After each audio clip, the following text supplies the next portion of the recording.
Hi everyone, welcome back to my channel. నేను మీ సువర్ణ అండి. అందరూ కూడా చక్కగా భోజనాలు అవి చేసి రిలాక్సింగ్గా ఉన్నారా?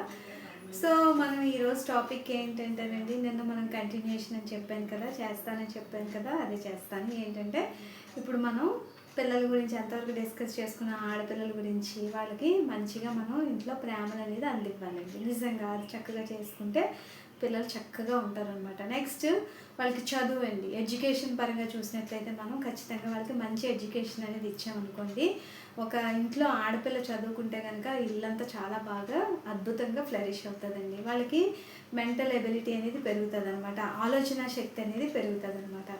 సో అందుకని విద్యని చాలా చాలా ఇంపార్టెన్స్ అనేది చేశారనమాట మన పెద్దవాళ్ళు. ఆడపిల్లలు కూడా చదువుకోవాలని చెప్పేసి.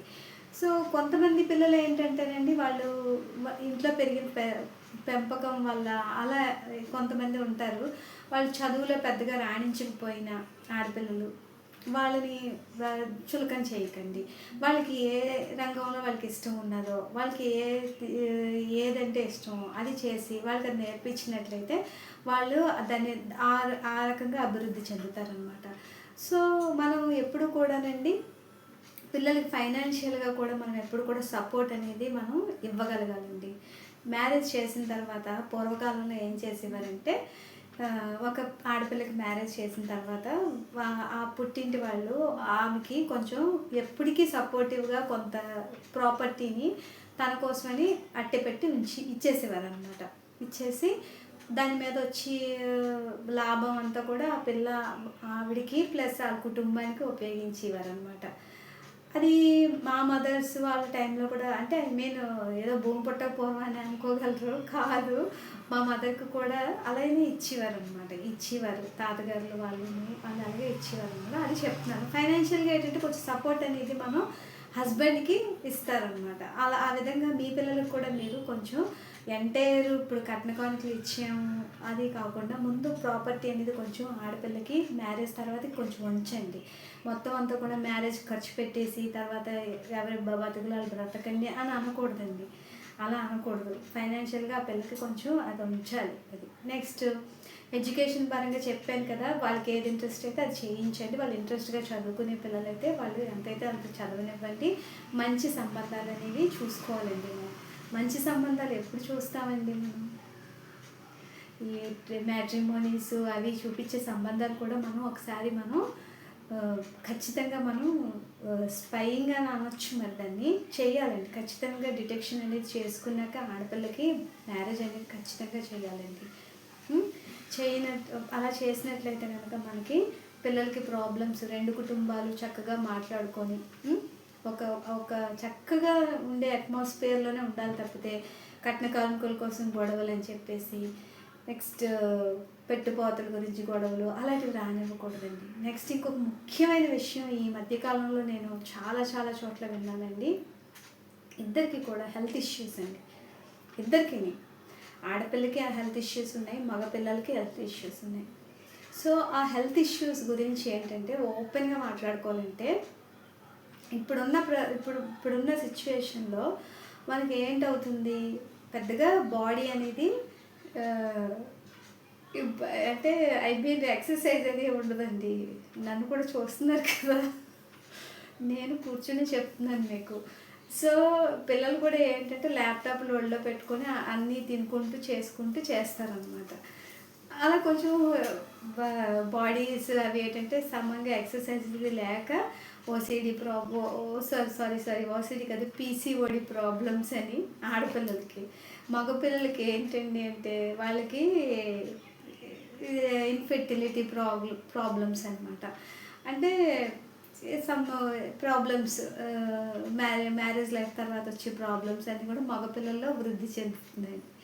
సో ఈ పిల్లలు, ఇద్దరు పిల్లలకి, మగపిల్లలకి ఆడపిల్లలకి ఇద్దరికీ కూడా మనం ఒక ప్రాపర్ అని ఒక లైఫ్ స్టైల్ అనేది ఉండాలండి. ఒక లైఫ్ స్టైల్ అనేది మనం తల్లిదండ్రులుగా మనం ఖచ్చితంగా వాళ్ళకి ఏర్పాటు చేయాలి. వాళ్ళు ఇంట్లో అమ్మ అలసిపోతారు, ఇది చేయలేరు అది చేయలేరు అని చెప్పేసి మనం పనులని చెప్పడానికి నచ్చం. కానీ మన పూర్వీకులు ఎలా చేసుకునేవారండి పనులు? చక్కగా అన్ని పనులు చేసుకునేవారు. ఇప్పుడు మనం వాషింగ్ మిషన్లు అంటాం, ఓవెన్లు అంటాం. అప్పుడు కట్టిపోయి మీద ఉప్పు అని ఊదుకునేవారు. మనక ఇప్పుడు గ్యాస్ స్టవ్లని అన్నీ ఉండేవి. వాళ్ళు అప్పట్లో అప్పటి వాళ్ళు ఇప్పుడు ఎలా కంపేర్ చేస్తున్నారంటే, మేము చాలా ఎక్కువ పని చేసేవాళ్ళం. మీలాగా ఇంతలాగా ప్రతిదానికి లెక్కలు, డొక్కలు వేసుకోము అని చెప్పేసి అనేవాళ్ళు బోలెడు మంది ఉన్నారండి. నాకు తారసపడ్డారు. నేను ఫేస్ చేశాను కూడా. ఎందుకంటే మనం కొంచెం పని చేసేటప్పటికి అలసిపోతాం. అలా కాకుండా పిల్లల్లో ఒక హెల్తీ హ్యాబిట్స్ ఏంటంటే మార్నింగ్ అని ఒక ఇంట్లో పనైనా చేయనివ్వండి, నో ప్రాబ్లమ్. జిమ్‌లకి వెళ్ళిపోయి చేసేయక్కర్లేదు, వాకింగ్‌లు చేసేయక్కర్లేదు. ఇంట్లో పని ఏదుంటే అది చేయగలిగేటట్లు. నెక్స్ట్ వాళ్ళకి ఏదైనా రిలాక్సింగ్‌గా ఉండటానికి అని చెప్పేసి ఓన్లీ ఫోన్సే కాదండి. ఒక ఈ నేచర్‌ని ఎంజాయ్ చేయడం. నేచర్‌ని ఎంజాయ్ చేసినా చాలా హ్యాపీనెస్ వస్తదండి. ఒక వర్షం పడేటప్పుడని, ఒక ఈవినింగ్స్ ఒక మేడ మీదకెళ్ళి తిరగడం అని, ఒక చెట్లకి నీళ్లు పోయడం అని, గార్డెనింగ్ ఇవన్నీ కూడా వస్తాయండి. ఎంజాయ్‌మెంట్ ప్రతి క్షణాన్ని ఎంజాయ్ చేయొచ్చు. మగపిల్లలుగా కూరగాయలు తీసుకురావాలి, ఈ పనులు చేయి, ఎళ్ళను అనేసి ఫోన్లు పట్టుకొని కూర్చున్నారంటే కనుక ఖచ్చితంగా వాళ్ళకి దెబ్బలాడి మరీ అవి మీరు చేయించగలగాలండి. ఇలాగ ఇద్దరు ల్యాప్‌టాప్‌లు అది వాడకం ఎక్కువైపోయింది. వాళ్ళకి ఇప్పుడు ఏం చేయాలి అప్పుడు?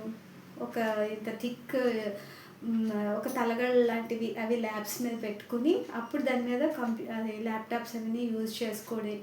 అలాంటి ప్రాబ్లమ్స్ ఏవి లేకుండా బాడీకి సంబంధించిన హార్మోనల్స్ ఈ రేడియేషన్ అనేది ఎక్కువ వస్తుంది కదండి.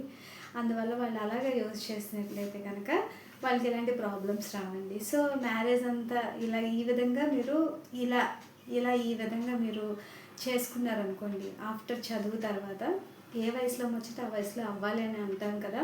వాళ్ళు ఒక 1 ఇయర్ అయినా వదిలేయండి. వాళ్ళ జాబ్‌లో వాళ్ళ సాటిస్ఫాక్షన్ అది చూసుకున్న తర్వాత కంపల్సరీగా మ్యారేజ్ చేసేయాలండి. చేసేసిన తర్వాత ఇమ్మీడియట్‌గా వాళ్ళకి ఒక చక్కటి ఫ్యామిలీ ప్లానింగ్ అనేది ఉండాలండి. ఎందుకంటే ప్రెజెంట్ సిట్యుయేషన్‌లో ఎంజాయ్‌మెంట్ అనుకోని కొంచెం ఇది చేసిన వాళ్ళందరూ కూడా చాలా పిల్లల కోసమని ఇబ్బంది పడుతున్నారండి. వీళ్ళు చదువులు అవ్వడమే లేటు. అది కాక జాబ్ చేస్తారు. ఆ జాబ్ చేసిన తర్వాత మళ్ళీ లేట్‌గా మ్యారేజ్. సో ఇదంతా అయ్యేటప్పటికి ఫెర్టిలిటీ టైం అనేది దాటిపోతుంది.